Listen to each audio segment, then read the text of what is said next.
आज आहे आपल्या सेतू अभ्यासक्रमाचा 34वा दिवस। आपल्या ई लर्निंग एज्युकेशन चॅनलमध्ये आपल्या सर्वांचं हार्दिक स्वागत। मी निलेश जोशी सर आपले हार्दिक स्वागत करत आहे। बघा, आज आहे तारीख 3 ऑगस्ट 2000।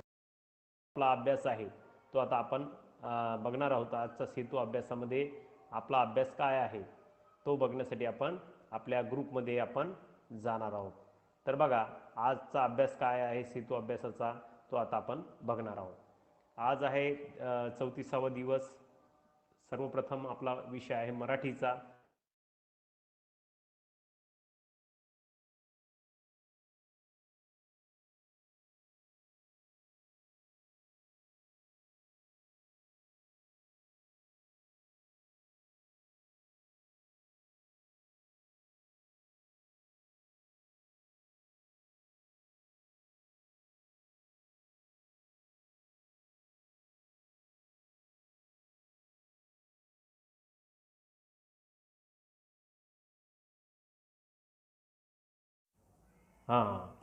नमस्कार विद्यार्थ्यांनो। बघा, आजचा विषय जो आहे आपला मराठीचा, याच्यामध्ये आपल्याला 34व्या दिवशी बघा एक छानसं चित्र दिसते तुम्हाला। शेतकरी बघा आपल्या शेतामध्ये काय करतोय, काम करतोय, त्याचं निरीक्षण केलं असता आपल्याला दिसतंय बघा तो भात शेतीचं काम करत आहे बघा। आणि आपल्या शेतामध्ये अतिशय छान पद्धतीनं तो आपल्या शेतात काम करत आहे आणि त्याच्यामुळेच त्याला अवघ्या जगाचं काय म्हटलेलं आहे, पोशिंदा म्हटलं आहे। कारण की पूर्ण जगाचं तो काय करतो आहे, अन्नधान्याचं उत्पादन करतो आणि शेतकऱ्यांना जर अन्नधान्यच पिकवलं नाही तर आपण जीवन जगणं शक्य होणार नाही। त्यामुळे त्याला जगाचा पोशिंदा असे म्हटलेलं आहे। आणि बघा, या पद्धतीने तुम्हाला या चित्रावर तुम्हाला काय लिहायचं आहे, स्वतःची अभिव्यक्त व्हायचं आहे आणि स्वतःविषयी, या चित्राविषयी, या चित्राप्रमाणे इतर चित्राविषयी सुद्धा तुम्हाला आजचा जो आपला 34वा जो अभ्यास आहे सेतू अभ्यासक्रमाचा, त्याच्याविषयी काय करायचं आहे, अभ्यास करायचा आहे आणि त्याच्याविषयी आपलं स्वमत व्यक्त करून तुम्हाला लेखन करायचं आहे आणि ते आपल्या व्हॉट्सअप ग्रुपवर तुम्हाला काय करायचं आहे, सादर करायचं आहे। बघा, अशा पद्धतीने वेगवेगळे तुम्हाला चित्र दिसणार आहे। बघा, मी तुम्हाला आता ह्या चित्राचं निरीक्षण करायला सांगितलेलं आहे आणि तुम्ही या चित्रासारख्या अनेक चित्र तुम्हाला तुमच्या दैनंदिन जीवनातसुद्धा पाहायला मिळतात। आता याच्यातून तुम्हाला काय सक्षम बनायचं आहे बघा। तर पारंपरिक शेती म्हणजे काय आता तुम्हाला माहीत आहे। प्रत्येक शेतकऱ्याकडे बैलच असतील असे नाही, तर काही शेतकऱ्यांकडे बैल नसतात। त्यावेळी त्यांना काय करावं लागतं, तर ट्रॅक्टरच्या सहाय्याने, मदतीने किंवा दुसऱ्याच्या इथून आणून बैलाच्या सहाय्याने आपली शेती करावी लागते। त्यामुळे पारंपरिक शेती आणि अपारंपरिक शेती अशा दोन पद्धतीने शेती ही केली जाते। आपल्या भारत देशामध्ये बैलाला एका देवाप्रमाणे हे मानलं जातं, कारण की शेतकऱ्याच्या दृष्टीनं बैल हे अतिशय महत्त्वाचे आहे। बघा, अशा पद्धतीनं तुम्हाला काय करायचं आहे, सक्षम बनायचं आहे। आणि सराव करण्यासाठी काही तुम्हाला चित्र दिलेले आहेत बघा। इथं तुम्हाला चित्र दिसतं आहे बघा, एक शेतकरी आहे, तो आपला दुग्धपालनाचा व्यवसाय करतो। कारण की शेतकऱ्याचं जे हे आपलं आयुष्य आहे किंवा त्याचं जीवन जे आहे ते पूर्ण काय आहे, निसर्गावर अवलंबून आहे आणि निसर्गामध्ये असलेल्या घटकांवर तो अवलंबून असल्यामुळे, पावसावर अवलंबून असल्यामुळे शेतीमध्ये चांगलं पिकलंच असं नाही। त्यामुळे त्याला पूरक व्यवसाय करणं काय आहे, आवश्यक आहे। त्यामुळे बघा, या चित्रात तुम्हाला दिसतंय बघा विद्यार्थ्यांनो, एक शेतकरी हे आपला दुग्धपालनाचा व्यवसाय करत आहे। अशा प्रकारचे विविध व्यवसाय तुमच्या आजूबाजूला, तुमच्या परिसरामध्ये देखील असतात। त्याविषयी तुम्हाला काय करायचं आहे, लेखनाचा तुम्हाला सराव करायचा आहे आणि त्या व्यवसायाची माहिती देखील करायची आहे। बघा, दुग्धपालनामध्ये त्यानंतर शेळीपालनाचा सुद्धा व्यवसाय आहे, कुक्कुटपालनाचा सुद्धा व्यवसाय आहे। याविषयी तुम्हाला स्वतःहून लिहिता येत असेल तर ठीक आहे, नाही तर तुमच्या आईवडिलांना विचारा, तुमच्या मोठ्या भावाला विचारा, बहिणीला विचारा आणि त्यांच्याकडून देखील माहिती मिळवा। आणि तुम्हाला जास्तच अडचण आली तर मला सुद्धा तुम्ही विचारू शकता। आता बघा, तुम्हाला कल्पक कसं बनायचं आहे, तुमची पहिली शैक्षणिक सहल कुठे गेली होती ते तुम्ही आठवा। नसेल गेली तर तुम्हाला कुठे जायला आवडेल ते तुम्ही सांगा आणि तुम्ही त्या ठिकाणी कोणकोणत्या बाबी बघणार आहेत, काय काय मजा करणार आहेत ते सुद्धा तुम्हाला सांगायचं आहे आणि ती लिहून काढायचं आहे आणि आपल्या व्हॉट्सअप ग्रुपवर तुम्हाला पाठवायचं आहे। बघा, यासाठी तुम्हाला पूरक साहित्य काय आहे, इयत्ता 6वीचं सुद्धा पाठ्यपुस्तक आहे। यानंतरचा आपला सेतू अभ्यासक्रमाचा जो विषय आहे तो बघा गणिताचा आहे। या गणिताच्या याच्यामध्ये क्षेत्राचं नाव आहे व्यावहारिक गणित। तर बघा, घटकाचं नाव आहे नफा आणि तोटा, उपघटक आहे नफा आणि तोटा, दिवस आहे बघा 34वा। तर बघा, अध्ययन निष्पत्ती अध्ययन निष्पत्तीमध्ये दैनंदिन व्यवहारातील नफा तोटा आपल्याला काढता येतो. बघा, नफा म्हणजे कधी आपण नफा कधी म्हणावा आणि तोटा कधी म्हणावा असा प्रश्न आपल्यासमोर पडतो. बघा, नफा म्हणजे काय, तर एखाद्या ठिकाणी ज्यावेळी खरेदी किमतीपेक्षा विक्री किंमत जास्त आपल्याला मिळते त्यावेळी नफा झाला असे म्हणायचे, आणि ज्यावेळी खरेदी किमतीपेक्षा जर विक्री किंमत कमी आली तर त्या ठिकाणी तोटा झाला असं समजावं. म्हणजे उदाहरणार्थ तुम्ही एखादा पेन घेतला, 10 रुपयाचा पेन घेतला आणि तो 15 रुपयाला जर विकला तर तुम्हाला या व्यवहारामध्ये काय झाला आहे, फायदा झाला आहे, म्हणजेच नफा झाला आहे, 5 रुपयाचा नफा झाला आहे. कारण खरेदी किंमत 10 रुपये आणि त्याच्यावर तुम्हाला 15 रुपये म्हणजे 5 रुपयाचा फायदा झाला. त्याच ठिकाणी 10 रुपयाचा पेन आहे आणि तुम्ही जर तो पेन 5 रुपयाला विकला तर मात्र या व्यवहारामध्ये तुम्हाला 5 रुपयाचं नुकसान म्हणजेच काय झालं आहे, तोटा झाला आहे. तर बघा, थोडं समजून घ्या. विक्रीची किंमत खरेदी किमतीपेक्षा जास्त असेल तर फायदा होतो आणि त्याला नफा असे म्हणतात.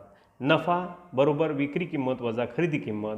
खरेदीच्या किमतीपेक्षा कमी रक्कम विक्रीतून मिळते तेव्हा होणाऱ्या नुकसानाला तोटा म्हणतात. तोट्याचं सुद्धा सूत्र आहे बघा, खरेदी किंमत वजा विक्री किंमत. अशा पद्धतीने तुम्हाला सराव देखील करायचा आहे. बघा, अशा पद्धतीनं नफा म्हणजे काय, तोटा म्हणजे काय याविषयीची माहिती तुम्हाला घ्यायची आहे. मग तुम्हाला हे जर कळलं की नफा केव्हा होतो आणि तोटा कधी होतो, तर यावरून तुम्हाला नफा आणि तोट्याचे गणित चांगल्या पद्धतीने सोडवता येणार आहे आणि दैनंदिन जीवनातल्या व्यवहारातसुद्धा तुम्हाला नफा आणि तोटा यावर आधारित असलेले जे गणितच नाही तर व्यवहारसुद्धा चांगल्या पद्धतीनं करता येणार आहे. तर बघा, चला सराव करूया. बघा, आता काय सराव करायसाठी तुम्हाला गणित दिलेलं आहे. बघा, आता पुढील गणित दिलेलं बघा, त्या गणिताचा आपण अभ्यास करणार आहोत. तर बघा, रामभाऊंनी 500 किलोग्रॅम तांदूळ 22,000 रुपयास विकत घेतला आणि प्रति किलोग्रॅम तो 48 रुपयांना सर्व तांदूळ विकला तर त्यांना किती रुपये नफा झाला. बघा, 500 रुपये किलोग्रॅम तांदूळ 22,000 रुपयाला घेतला आणि तोच तांदूळ त्यानंतर 48 रुपये प्रति रुपये किलोने तो विकला. म्हणजे खरेदी किंमत 22,000 रुपये आहे आणि विक्री किंमत आता आपल्याला काढायची आहे. 500 गुणिले जेव्हा 48 केलं त्यावेळी उत्तर आपल्याला 24,000 मिळणार आहे. म्हणजे 500 किलोग्रॅम तांदूळाची खरेदी किंमत 22,000 रुपये आहे, तर 500 किलोग्रॅम तांदळाची विक्री किंमत मात्र 24,000 आहे. आता हे जे गणित आहे त्यामध्ये आपल्याला सर्वप्रथम सूत्र लिहावं लागेल, कारण की या व्यवहारात काय झालेलं आहे तर नफा झालेला आहे. तर मग नफ्याचं सूत्र आपल्याला लिहावं लागणार आहे. नफा बरोबर विक्री किंमत वजा खरेदी किंमत. नफा बरोबर विक्री किंमत वजा खरेदी किंमत बरोबर येणार आहे 24,000 वजा 22,000. म्हणजेच किती येणार आहे नफा, 24,000मधून 22,000 काढल्यानंतर 2,000 रुपये राहणार आहे. म्हणून या व्यवहारात रामभाऊंना किती 2,000 रुपयाचा नफा झाला आहे. बघा, या पद्धतीने तुम्हाला दैनंदिन जीवनामधील जे अनेक उदाहरणे आहेत त्याचा अभ्यास करून देखील तुम्हाला हे गणित सोडवता येणार आहे. या पद्धतीने बघा, काही गणित सोडून पाहिजे तुम्हाला. दुकानदाराने एक सायकल 3,000 रुपयांना खरेदी केली आणि तीच सायकल 3,400 रुपयास विकली तर त्याला किती नफा झाला. मग नफ्याचं सूत्र लिहायचं आहे. नफा बरोबर खरेदी किंमत विक्री किंमत वजा खरेदी किंमत. त्यामुळे 3,400 वजा 3,000 केले तर 400 रुपयाचा नफा झाला. या पद्धतीने दुसरं गणितसुद्धा आहे. सुनंदाबाईंनी 475 रुपयांना दूध खरेदी केले आणि त्या दुधाचे दही करून ते 700 रुपयांना विकले तर त्यांना किती नफा झाला. पुन्हा परत नफ्याचं सूत्र लिहायचं. नफा बरोबर विक्री किंमत वजा खरेदी किंमत. 475 रुपये खरेदी किंमत आहे आणि विक्री किंमत 700 आहे, म्हणून 700 वजा 475 आणि उत्तर येणार आहे 225 रुपयाचा नफा झाला. त्याच पद्धतीने तिसरं गणित देखील करायचं आहे. दिवाळी जिजामाता महिला बचत गटाने चकल्या तयार करण्यासाठी 15,000 रुपयाचा कच्चा माल खरेदी केला तर तयार झालेल्या चकत्या त्या विकून त्यांना 22,050 रुपये मिळाले तर या बचत गटाला किती नफा झाला. हे गणित देखील या पद्धतीनंच आपल्याला सोडवायचं आहे. बघा, नफ्याचं सूत्र लिहायचं. नफा बरोबर विक्री किंमत वजा खरेदी किंमत आणि त्यानंतर 15,000 रुपये ही खरेदी किंमत आहे तर 22,050 ही विक्री किंमत आहे, म्हणून 22,050 वजा 15,000 याचं जे येणारं उत्तर आहे ते तो होणारा जिजामाता महिला बचत गटाला होणारा नफा आहे तो लिहायचा आहे. त्याच पद्धतीने आपल्याला अधिकची माहिती घ्यायची असल्यास, थोडी मदत लागली असल्यास तर खाली लिंक दिलेली आहे, त्या लिंकचा सुद्धा तुम्ही वापर करून दीक्षा ॲपचा वापर करून सुद्धा तुम्हाला उत्तर जे आहेत ते शोधता येणार आहेत, गणितं पाहता येणार आहेत, ते सोडवता येणार आहेत आणि हे सर्व जे गणितं आहेत ते तुम्ही सोडवून आपल्या ग्रुपला पाठवायचे आहे. आणि आपल्या काही शंका असतील तर त्या देखील सांगायच्या आहेत. अशा पद्धतीने हे पूर्ण गणित तुम्हाला सोडवायचे आहेत. आता या आजच्या या प्रकरणातून तुम्हाला काय समजलं ते देखील तुम्हाला लिहायचं आहे.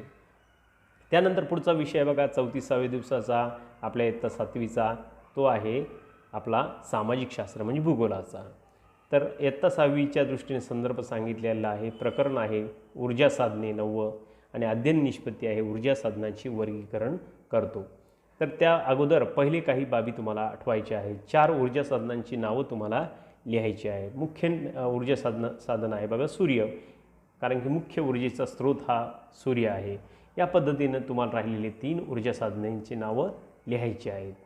आणि भूगोलाचा अभ्यास करताना ऊर्जा आपल्यास कुठून मिळते, कशी मिळते याविषयी जर आपण अधिकचा अभ्यास करायसाठी तुम्हाला आपल्या दीक्षा ॲपचा वापर करू शकता आणि त्याच्यानंतर आपल्या लिंकचा वापर करूनसुद्धा तुम्हाला हे सर्व ऊर्जा साधनं समजणार आहे.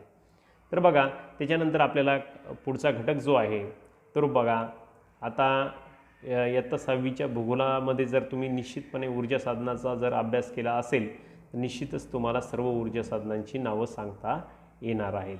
बघा आता पुढील जे आहेत ऊर्जा साधने ते आता आपण अभ्यासणार आहोत. बघा त्यानंतर एक लिंकसुद्धा दिलेली आहे. बघा आवश्यक साहित्य सांगितलेलं आहे. चित्र आकृती इयत्ता 6वीचं भूगोल विषयाचं पाठ्यपुस्तक आहे. बघा पेन्सिल आहे. तुम्हाला हे सर्व साहित्य तुम्हाला लागणार आहे. काही चित्रसुद्धा दिलेले आहे. बघा ही जी व्यक्ती आहे आचारी ती आपल्या शेगडीवर किंवा आपल्या लाकडाच्या सहाय्याने पूर्ण आपलं जे अन्न आहे ते शिजवत आहे. तर ते शिजवणाऱ्याचं ऊर्जा साधन कोणतं आहे ते तुम्हाला तिथं लिहायचं आहे. कारण की प्रत्येक ऊर्जेसाठी आपल्याला कोणतेही जे कार्य आहे ते करण्यासाठी ऊर्जा साधनांची आवश्यकता असते. त्यानंतर दुसरं चित्र दिसतं आहे बघा. दुसरा व्यक्ती हा जे आहे तो आपल्या शेगडीवर कणीस हे भाजताना दिसतोय. हे याच्यासाठी सुद्धा कोणती उष्णता ऊर्जेची आपल्याला गरज लागणार आहे. त्याच्यानंतर बघा पुढील असे चित्र दिलेले आहेत. पुढील एक स्त्री ही स्वयंपाक करताना तुम्हाला दिसते. ती स्वयंपाक करण्यासाठी जो स्टोव आहे त्याच्यासाठी रॉकेल या ऊर्जा साधनाचा काय करत आहे वापर करत आहे. अशा पद्धतीने तुम्हाला पूर्ण या ऊर्जा साधनांची विषयी थोडक्यात माहिती या ठिकाणी लिहायची आहे. त्यानंतर बघा एका हॉटेलमधला शेफ दिसतोय बघा. ओव्हनमध्ये त्यांनी त्याचे जे ओव्हनमध्ये जे पदार्थ तयार केलेला आहे तो तुम्हाला दिसत आहे. त्याच्यासाठी जी उष्णता ऊर्जा लागते ती इलेक्ट्रिक पद्धतीची आहे, विद्युत ऊर्जा आहे.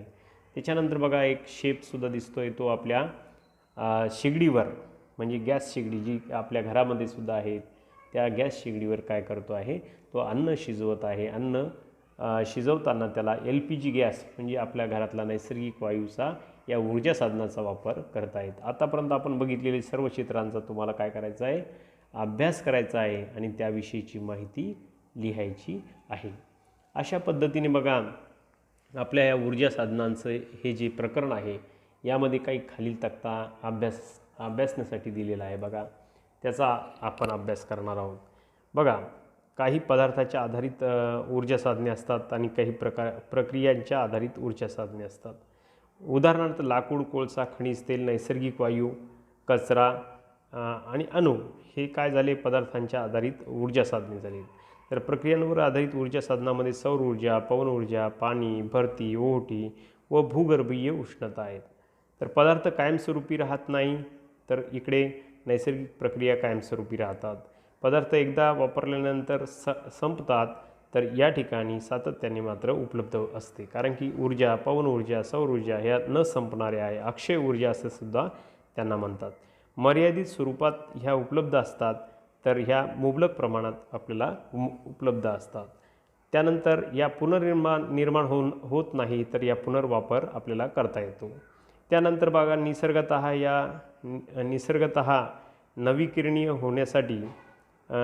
नवीकरण होण्यासाठी हजारो वर्षाचा कालावधी लागतो तर ह्या निसर्गतः मात्र उपलब्ध होतात. अणुऊर्जा सोडून इतर सर्व साधने जैविक आहेत तर प्रक्रिया नैसर्गिक आहे. ऊर्जा निर्मितीच्या वेळेचे प्रदूषण होते तर स्वच्छ व प्रदूषण विरहित अशी ऊर्जा आपल्याला मिळते. अणुऊर्जा सोडून इतर सर्व ऊर्जा साधनांना पारंपरिक ऊर्जा साधने म्हणतात. ही सर्व ऊर्जा साधने अपारंपरिक आहेत. ऊर्जा साधने निर्मितीच्या दृष्टीने किफायतशीर असतात, तर या ऊर्जा साधनांच्या वापरासाठी लागणारे तंत्रज्ञान विकसित करण्यास खर्चिक असते. अशा पद्धतीने पूर्ण दूरगामी विचार करून ऊर्जा या ज्वलनशील असल्याने पर्यावरणाच्या दृष्टीने हानिकारक आहे, तर या दूरगामी विचार करता ही ऊर्जा साधने पर्यावरण पूरक आहेत. विद्युत निर्मितीचा प्रकार औष्णिक व अणू आहे, तर विद्युत निर्मितीचा प्रकार औष्णिक आणि गतिज आहे. अशा पद्धतीने प्रक्रियांवर आधारित ऊर्जा साधनांच्याबद्दल आपल्याला 5 ओळीत माहिती लिहायची आहे. बघा, अशा पद्धतीनं आपल्या ऊर्जा साधनाचं जे प्रकरण आहे, ऊर्जा साधने यावर प्रक्रियांवर आधारित ऊर्जा साधनाबाबत आपल्याला 5 ओळीत माहिती लिहायची आहे. त्यानंतर पदार्थावर आधारित ऊर्जा साधनाबद्दल सुद्धा 5 ओळीत माहिती लिहायची आहे. अशा पद्धतीने ह्या ऊर्जा साधनाचा जो पाठ आहे, अशा पद्धतीने आपण सर्व प्रश्नांची उत्तरे जर योग्य पद्धतीने लिहिली तर निश्चितच तुम्हाला काय समजले या पाठामध्ये निश्चितच समजणार आहे. अधिकची माहितीसाठी खाली जे लिंक दिलेल्या आहेत, पुढील लिंक दिलेल्या आहेत, त्या लिंकला क्लिक करून तुम्हाला दीक्षा ॲपवर जाऊन तुम्हाला अधिकची माहिती या ऊर्जा साधने या प्रकरणाची मिळवता येणार आहे. अशा पद्धतीने या सर्व प्रश्नांची उत्तरे लिहून तुम्ही आपल्या व्हॉट्सअप ग्रुपवर तुम्हाला ही सर्व उत्तरे पाठवायची आहे. त्यानंतर बघा, इयत्ता 6वीचं जे भूगोल विषयाचं पाठ्यपुस्तक आहे त्यामधील 9वा जो घटक आहे ऊर्जा साधने यांचं तुम्हाला वाचन करायचं आहे आणि या प्रश्नांची उत्तरंसुद्धा शोधून काढायची आहे. प्रश्न बघा, एक ऊर्जा साधन निवडून त्यांची खालील माहिती लिहायची आहे. ऊर्जा साधनाचं नाव लिहायचं. सर्वप्रथम ऊर्जा साधनाचा वापर कसा केला जातो, ऊर्जा साधना निर्मितीची अंदाजी किंमत किती आहे, ऊर्जा साधन वापरण्यातील फायदे आणि तोटे कोणते आहेत, ऊर्जा विषयाची वापरण्यातील काही अडचणी असतील ते सुद्धा लिहायचे, आकडेवारी लिहायची, कात्रणं लिहायचे, कात्रणं चिटकवायची आणि चित्रंसुद्धा चिटकवायची. ऊर्जा साधनाच्या पर्यावरणपूरकता काय आहे, वरील ऊर्जा साधनाऐवजी पर्यायी ऊर्जा साधनं कोणती आहेत ते सुद्धा तुम्हाला लिहायची आहे. अधिकचा सराव करण्यासाठी पुढील लिंक वापरून सुद्धा तुम्हाला माहिती मिळवता येणार आहे. त्यानंतर इयत्ता 6वीचं भूगोल विषयाचं जे पाठ्यपुस्तक आहे त्याचंसुद्धा तुम्हाला 9व्या प्रकरणाचा ऊर्जा साधनाचा वापर करता येणार आहे. पुढचा विषय आहे बघा आपला हिंदीचा. दिन है 34वां, क्षेत्र है भाषा विकास, कौशल है वाचन, आकलन और लेखन. संयुक्त अक्षर से शब्द युक्त एवं वाक्यों से मानक उच्चारण करते हैं. आओ पता करें. देखो, उदाहरण देकर संयुक्त अक्षर के बारे में आपको जानकारी देनी है. देखो, ये जो चित्र आपको यानी कि दिखाई दे रहा है, देखो आने वाला जो चित्र है उससे आपको संयुक्त अक्षर के बारे में जानकारी मिलने वाली है. यहाँ पे जो पेड़ के पत्ते हैं उसके ऊपर जो गीद बैठा है, लकड़बग्गा है, बाद में फ्लेमिंगो है, टट्टू है, मुर्गा है, ये जो शब्द आपको दिखाई दे रहे हैं ये है संयुक्त अक्षर के. क्योंकि गिद्ध ये जो शब्द है आधा द और ध से पूरा हुआ है. मुर्गा, बाद में लकड़बग्गा, फ्लेमिंगो, इसमें फ्लेमिंगो में आधा फ और उसको ले लगा है, इसके बाद फ्ले बना है. ऐसे संयुक्त अक्षर बने हैं. आपको ये बनाकर आओ आपको सक्षम बनाने का है. अभी आओ अभ्यास करो. निम्नलिखित संयुक्त अक्षर बनाओ. देखो, पहला जो शब्द है उससे पुस्तक ये शब्द बनता है, दूसरे से दफ्तर ये शब्द बनता है, तीसरे से सम्मान शब्द बनता है, चौथे से वंतु ये शब्द बनता है और 5वें से धन्यवाद ये शब्द बनता है. इस तरह से आपको निम्नलिखित संयुक्त अक्षर की जैसे आपको शब्द लिखने के हैं, सृजन करने के हैं और दिए गए वर्णों से संयुक्त अक्षर भी बनाने के हैं. आधे होकर, पाइप हटाकर, हल लगाकर, र के प्रकार के आपको ये शब्द लिखने के हैं, सृजन करने के हैं, नई निर्मिति करनी है. आगे देखो, ये जो शब्द है या संयुक्त अक्षर है इसकी यादी बनाकर आपको ग्रुप में शेअर करने की है. इससे बघा, हिंदीच्या अभ्यासानंतर आजच्या 34व्या दिवसानंतर आपल्याला ॲक्टिव्हिटी 34 बघायची. बघा, इंग्लिशची जी ॲक्टिव्हिटी आहे 7th लर्निंग आउटकम्स दिलेले आहेत. बघा, listen attentively to English programmes like news, interviews, recall specific facts, details, main points after listening to a programme, notes the difficult unfamiliar bits while listening and speak after listening. तुम्हाला काय करायचं आहे, व्यवस्थित पद्धतीनं जे शब्द आहेत ते ऐकायचे आहेत, जे अनफॅमिलियर आहेत, डिफिकल्ट आहेत ते शोधून तुम्हाला अंडरलाईन करायचे आहे आणि ते नंतर मला विचारायचे आहे. बघा, instruction for teachers, parents and facilitators. Show the image and explain the beauty of desert. I will show some pictures in desert and then you speak about the desert image. Which image I will show you. Read the news, the correct pronunciation and stress with expression. Listen and repeat. Ask the student, I will ask you, student, and then you listen carefully and note down the points of unfamiliar bits. Helps the students to do the activities, and then you do the activities. Like that, this instruction for you and me also. Instruction for students. Another instruction for you. Once I will tell you that you recite the words and difficult words and unfamiliar words and listen to the news carefully and note down the unfamiliar bits. Listen and repeat words sentence. These are once again learning activity. There is a more than one beautiful place to visit all over the world. Many people prefer to visit beautiful places as well as strange places to visit. So today we are going to tell you about the largest desert in the world. The desert exists in China and is also known as the Sea of Death. The desert is as beautiful as the looks, but going here is no less than a threat. The desert exists in the northwest border of the China, Xinjiang province. It slips out of the place. Every year, the desert is second largest desert in the world. Going to this desert is no less than a dangerous adventure. Spread over 37 square kilometer means 85% of desert shifts from the place every year. In the world largest desert oil company, workers have planted trees on the both sides of 436 kilometers highway in the 15 years. This has led to greenery here. The project was commissioned in 2002 and the aim was to bring greenery. People here believe that anyone who goes to this desert never comes back. It has become a tourist dangerous point due to the plantation along the highway. Once again you see the pictures image. The desert is famous as the Sea of Death, and you also see the next image. This image is very nice. The teachers means me. I will read this news and you should listen attentively. The teachers will explain the beauty of desert and discuss the image with I. I also ask you some questions about this image and you should answer the questions. And while listening the student means you will recall the specific facts, repeat the main points after me. This is the bridge course today's 34 days curriculum.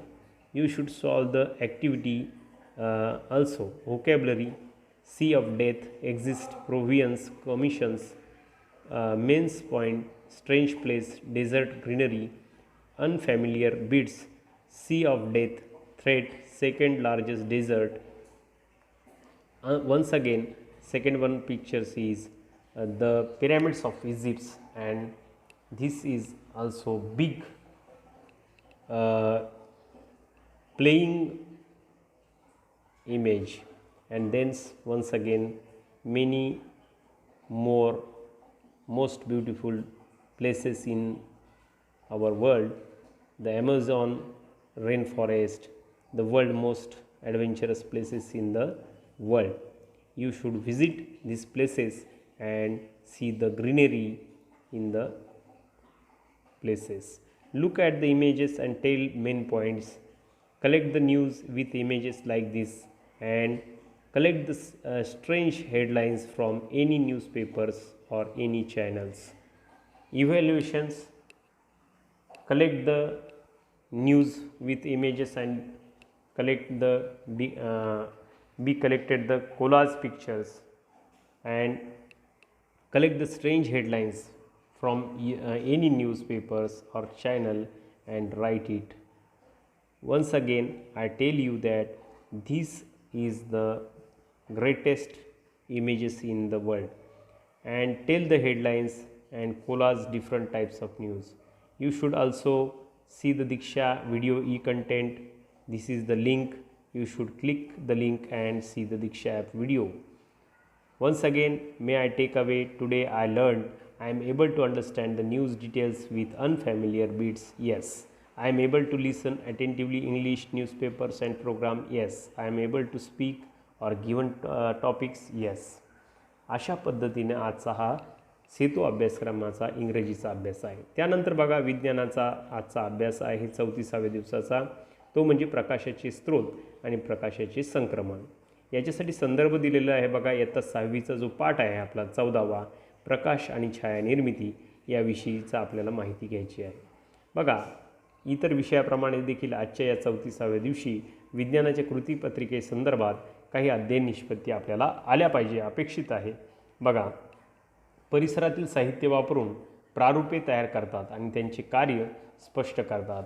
उदाहरणार्थ pinhole camera किंवा pinhole तुम्ही त्याच्यापासून phone असं तयार करू शकता. त्यानंतर पारदर्शक विजेरी इत्यादी. लक्षात घ्या, गडद अंधारामध्ये आपल्याला वस्तू दिसतात. का दिसतात? तर सभोवतालच्या वस्तू आपल्याला कशामुळे दिसतात, हा जो प्रश्न आहे पडण्यासारखा आहे. या चित्रामध्ये आपल्याला दिसत आहेत बघा, बल्ब आहे, कंदील आहे, विजेरी आहे, मेणबत्ती आहे, फोकस आहे, पंती आहे. त्यानंतर मुख्य स्रोत असलेला नैसर्गिक आपल्याला सूर्य दिसतोय, सूर्याचं चित्र दिसतंय. ही जी सर्व साधनं आहेत त्यामुळे आपल्याला काय दिसतं, अंधाऱ्या रात्रीत गडद अंधारातसुद्धा आपल्याला ह्या प्रकाशामुळे आपल्याला एखादी वस्तू किंवा गोष्ट ही आपल्याला दिसत असते. अशा पद्धतीने ऊर्जा साधनाचं हे महत्त्व आपल्याला लक्षात, प्रकाशाचं जे महत्त्व आहे ते जाणणं हे महत्त्वाचं आहे. आणि आपल्याला माहीत आहे की प्रकाशाचं जे संक्रमण आहे ते एका सरळ रेषेत हे होत असतं. बघा, वरील चित्रामध्ये जर कशापासून प्रकाश मिळत आहे याची जर यादी करायची तुम्हाला सांगितली तर ती तुम्ही वहीत लिहायची आहे. वस्तू दिसण्यासाठी आपल्याला उजेडाची म्हणजे प्रकाशाची आवश्यकता असते. ज्या वस्तू किंवा पदार्थ प्रकाश बाहेर टाकतात म्हणजे त्या स्वतःच्या प्रकाशाची स्रोत हे उगमस्थान आहे, त्यांना दीप्तिमान वस्तू किंवा पदार्थ म्हणतात. वस्तू ज्या प्रमाणात प्रकाश बाहेर टाकतात त्यावरून प्रकाशाची तीव्रता ठरते. उदाहरणार्थ विजेरीतून बाहेर पडणारा प्रकाश हा मेणबत्तीपासून मिळणाऱ्या प्रकाशापेक्षा कसा असतो, जास्त तीव्र असतो. सूर्य हा प्रकाशाचा मुख्य नैसर्गिक स्रोत आहे आणि आकाशात रात्री दिसणारे इतर सारे तारे, काजवे, अँगलफिश, हनी, मशरूमसुद्धा प्रकाशाचे नैसर्गिक स्रोत आहे. ज्या वस्तू किंवा पदार्थ स्वतःचे प्रकाशाचे स्रोत नाहीत त्यांना दीप्तिहीन वस्तू पदार्थ म्हणतात. काही मानवनिर्मित पदार्थ किंवा वस्तू प्रकाश देतात त्यांना कृत्रिम स्रोत असे म्हणतात. उदाहरणार्थ मेणबत्तीची ज्योत, कंदील, विद्युत बल्ब इत्यादी. आता प्रकाशाचे संक्रमण पहा. दुपारच्या वेळी खिडकीच्या दरवाजाच्या फटीतून किंवा छताच्या छोट्या छिद्रातून आत आलेले प्रकाश किरण तुम्ही पाहिलेले असतील. प्रकाशाची किरणे फटीतून किंवा छताच्या छोट्या छिद्रातून जमिनीकडे येताना त्यांच्या मागील धुलीकण तुम्हाला स्पष्टपणे दिसतात. या कारणामुळेच प्रकाशाचा मार्ग आपल्याला समजतो. यावरून प्रकाशाचा मार्ग सरळ असल्याचे आपल्याला समजते. सरळ असतो याच्यासाठी आपल्याला प्रकाशाचे संक्रमण एका सरळ रेषेत कसे होते याच्यासाठी कृती 1 आणि कृती 2 पहा. यामध्ये प्रथम कृतीमध्ये बघा 3 पुठ्ठे आहेत. मेणबत्तीची ज्योत त्या समोर पुठ्ठ्याच्या समोर ठेवलेली आहे. एखाद्या दाभनाने किंवा सुईच्या याने या तिन्ही पुठ्ठ्याला छिद्रसारखे पाडले आहे आणि एका समोर बरोबर ते पुठ्ठे ठेवलेले आहेत आणि त्याच्यासमोर मेणबत्ती ठेवली आहे. तर बघा, ज्योत ही सरळ एका रेषेत ज्यावेळी आपण पुठ्ठ्याच्या छिद्राच्या समोर ज्यावेळी मेणबत्ती धरली त्यावेळी आपल्याला हा प्रकाश दिसतो मेणबत्तीचा. परंतु एखादा पुठ्ठा जर आपण बाजूला केला तर ज्योत आपल्याला दिसत नाही. म्हणजे 3 पुठ्ठे घेतले, जाड सुई किंवा दाभनाच्या सहाय्याने त्या पुठ्ठ्याच्या मधोमध बारीक छिद्र पाडले. वरील आकृतीत दर्शवल्याप्रमाणे त्यापुढे त्यांना 3 छिद्रे एका रेषेत येतील अशी मांडणी जर केली तर त्याच्या एका बाजूस एक पेटती मेणबत्ती उभी केली आणि दुसऱ्या बाजूने मेणबत्तीच्या ज्योतीकडे पाहण्यास सुरुवात जर केली तर ज्योत का दिसते याचा विचार तुम्हाला करायचा आहे. या 3 पुठ्ठ्याच्या मधील कोणताही एक पुठ्ठा जर थोडासा जरी बाजूला सरकवला तर तुम्हाला ज्योत दिसणार नाही. अशा पद्धतीने का दिसत नाही याच्यावर जर विचार केला, ज्योत न दिसण्याचे कारण तुम्हाला वहीत लिहायचे आहे. कारण की प्रकाशाच्या सरळ रेषेच्या प्रकाशाच्या सरळ दिशेतील प्रवासाला प्रकाशाचे रेषीय संक्रमण असे म्हणतात.